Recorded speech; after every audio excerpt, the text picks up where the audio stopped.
இந்தியாவில் சுற்றுப்பயணம் செய்வது உற்சாகம் நிறைந்த ஒரு மறக்க முடியாத அனுபவம். இயற்கை அழகு, கடற்கரைகள், மலைகள், விலங்கினங்கள், சாகச விளையாட்டுகள், ஆடம்பர ஹோட்டல்கள், வரலாற்று சின்னங்கள் ஆகியவற்றை கொண்ட இந்தியா சுற்றுப்பயணம் செய்யும் ஒவ்வொரு பயணிக்கும் கலாச்சார உபசரிப்புடன் ஒரு புதிய அனுபவத்தை கொடுக்கும்.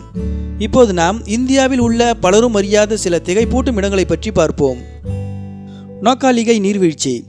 சிரபுஞ்சிக்கு அருகிலுள்ள 1115 அடி உயரம் கொண்ட இந்த நீர்வீழ்ச்சியானது இந்தியாவின் மிக உயர்ந்த நீர்வீழ்ச்சியாகும்.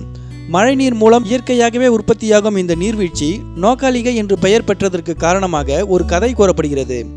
கணவரை இழந்த காளிகை என்ற பெண் மறுமணம் செய்து கொண்டார். ஆனால் அவளது புதிய கணவன் காளிகை தனது மகள் மீது வைத்திருந்த அளவற்ற பாசத்தால் பொறாமை கொண்டான். இதனால் மகளை கொலை செய்த காளிகையின் புதிய கணவன் ஆதாரங்களை மறைக்க உடல் பாகங்களை வெட்டி உணவோடு சமைத்து விட்டான். மகளை காணாது பல இடங்களிலும் தேடிய காளிகை கண்டுபிடிக்க முடியாமல் சோர்ந்து போனாள். உணவு சாப்பிட்ட பிறகே தனது மகளுக்கு நேர்ந்த கொடூரம் தெரிய வருகிறது. மகளின் துண்டிக்கப்பட்ட விரல்கள் பாக்குக்கொட்டை நிரம்பிய ஒரு கூடைக்குள் காணப்படுகின்றன. இதனால் பெரும் துயரடைந்த காளிகை இந்த நீர்வீழ்ச்சியிலிருந்து கீழே குதித்து தற்கொலை செய்து கொள்கிறாள். இதன் பிறகு இந்நீர்வீழ்ச்சிக்கு நோக்காலிகை என்று பெயர் ஏற்பட்டது. நோக்காலிகை என்றால் காளிகையின் வீழ்ச்சி என்பது அர்த்தமாகும். மஜுலி நதி தீவு. பிரம்மபுத்திரா நதியில் அமைந்துள்ள இந்த மஜுலி நதி தீவு கடவுள் மற்றும் மனிதனின் ஒப்பற்ற படைப்புகளில் ஒன்றாக கருதப்படுகிறது. காண்போருக்கு சொர்க்கத்தை நினைவுபடுத்தும் அழகிய மஜுலி ஸ்ரீமந்தா சங்கரதேவின் போதனைகளை பரப்பும் பல்வேறு சிந்தனை பள்ளிகளை கொண்ட கலாச்சார மையமாகவும் விளங்குகிறது. ஜுவாலாஜி கோவில். ஆண்டு முழுமையும் ஹிமாச்சல பிரதேசத்தின் கங்கராவில் உள்ள ஜுவாலாஜி ஆலயத்தில் வீற்றிருக்கும் ஜுவாலா தேவியின் அருள் வேண்டி மக்கள் சென்று வருகிறார்கள். இந்த கோவிலின் நடுவே அமைந்துள்ள ஒரு புனித கல்லில் நூற்றுக்கணக்கான ஆண்டுகளாக எரியும் ஒரு அணையா சுடர் உள்ளது. புராணங்களின் கூற்றுப்படி இந்த அணையா சுடருக்கு காரணம் சிவபெருமானின் மனைவியான சதி தனது கணவரை தந்தை அவமதித்ததால் உண்டான மனவேதனை காரணமாக தீக்குளித்ததாகவும், மனைவியின் எரியும் சடலத்துடன் சிவபெருமான் ருத்ர தாண்டவம் ஆடியதால் எரியும் சடலமானது 51 துண்டுகளாக பூமியில் விழுந்ததாகவும் கூறப்படுகிறது. இந்த 51 இடங்களும் இந்துக்களின் புனித ஸ்தலமாக மாறிவிட்டதாகவும், அதில் இந்த ஜுவாலாஜி கோவிலும் ஒன்று எனவும், எரியும் அணையா சுடரானது சதியின் நாக்கு எனவும் நம்பப்படுகிறது. கோமதேஸ்வரர் சிலை. கர்நாடகாவின் ஸ்ரவண பேலகோலா நகரில் மாபெரும் கோமதேஸ்வரர் சிலை அமைந்துள்ளது. பாகுபலி என்றும் அழைக்கப்படும் 60 அடி உயரம் கொண்ட இந்த சிலை ஒரே கருங்கலில் செதுக்கப்பட்டுள்ளது. இதன் அபார அகலம் மற்றும் உயரம் காரணமாக சுமார் 30 கிலோமீட்டர் தொலைவில் இருந்தும் பார்க்க முடியும். கோமதேஸ்வரர் ஒரு ஜெயின் புனிதர் ஆவார். ஜெயின் நூல்களின்படி கோமதேஸ்வரர் பிறப்பு மற்றும் இறப்பு சுழற்சியிலிருந்து விடுவிக்கப்பட்டு மோட்சத்தை அடைந்த முதல் மனிதராக கருதப்படுகிறார்.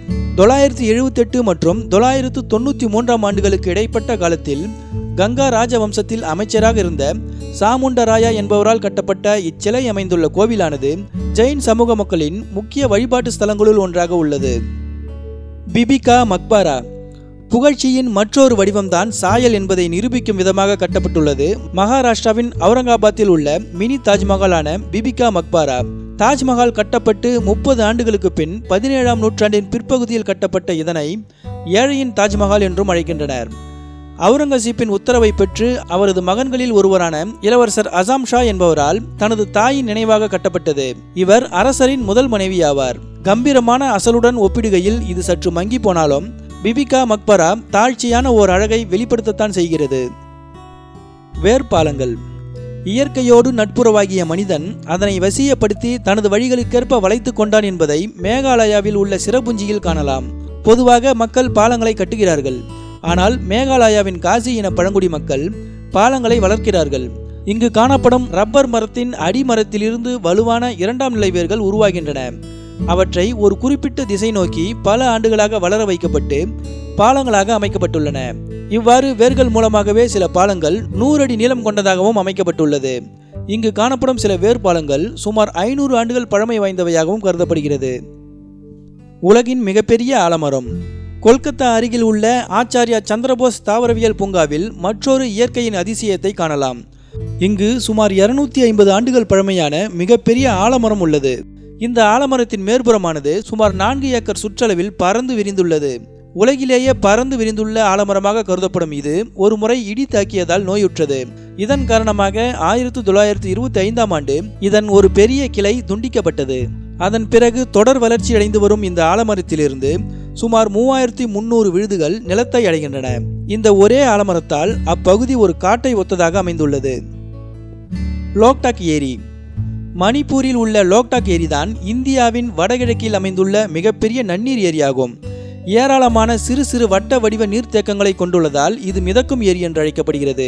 இயற்கை அழகோடு மணிப்பூரின் பொருளாதாரத்திற்கும் பெரும் பங்காற்றி வரும் லோக்டாக் ஏரி நீர்மின் உற்பத்தி, நீர்ப்பாசனம், குடிநீர் விநியோகம் மற்றும் உள்ளூர் மீனவர்களின் வாழ்வாதாரமாகவும் உள்ளது. நாய் கோவில். கர்நாடகாவின் ராம்நகர் மாவட்டத்தில் உள்ள சன்னப்பட்னாவில் ஒரு குறிப்பிட்ட சமூகத்தினர் மனிதனின் உற்ற தோழனாக விளங்கும் நாய்க்கு விசித்திர கோவில் ஒன்றை அமைத்துள்ளனர். நாய் கடவுளின் ஆசீர்வாதம் பெற தினமும் பூஜைகளும் மேற்கொள்ளப்படுகின்றன. உள்ளூர் மக்களின் கூற்றுப்படி நாய்கள் நல் இயல்புகள், விசுவாசம் மற்றும் வலிமை நிறைந்தவை. எனவே கிராமத்தில் உள்ள தெய்வத்துடன் நாய் கடவுளும் இணைந்து செயல்படும் என்று நம்பப்படுகிறது. படா இமாம்பரா. லக்னோவில் உள்ள படா இமாம்பரா ஐரோப்பிய மற்றும் அரபிக் கட்டிடக்கலையை ஒருங்கிணைத்து நவாப் அசாஃபுத் டவுலா என்பவரால் 18ஆம் நூற்றாண்டில் கட்டப்பட்ட கட்டிடக்கலை அதிசயமாகும். இதன் மத்திய வளைவு மண்டபமானது சுமார் 50 மீட்டர் நீளமும் 3 அடுக்கு உயரத்தையும் கொண்டது. ஆனால் இந்த 50 மீட்டர் நீள கூரை பகுதி அதிசயத்தக்க வகையில் எவ்வித தூண்களோ அல்லது குறுக்கு பீம்களின் ஆதாரமோ இன்றி கட்டப்பட்டுள்ளது. சிக்கலான கட்டிடக்கலை அமைப்புடன் கட்டப்பட்டிருக்கும் இந்த மண்டபத்தினுள் 1000த்திற்கும் மேற்பட்ட செங்குத்தான மற்றும் குறுகலான படிக்கட்டுகளும் அமைக்கப்பட்டுள்ளன. மேலும் இமாம்பரா வளாகத்தில் பசுமையான தோட்டங்களும் ஒரு கண்கவர் மசூதியும் உள்ளன.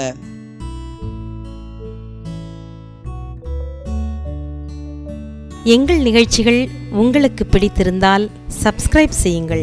மிகவும் பிடித்திருந்தால் உங்கள் நண்பர்களுக்கும் ஷேர் செய்யுங்கள். நன்றி, வணக்கம்.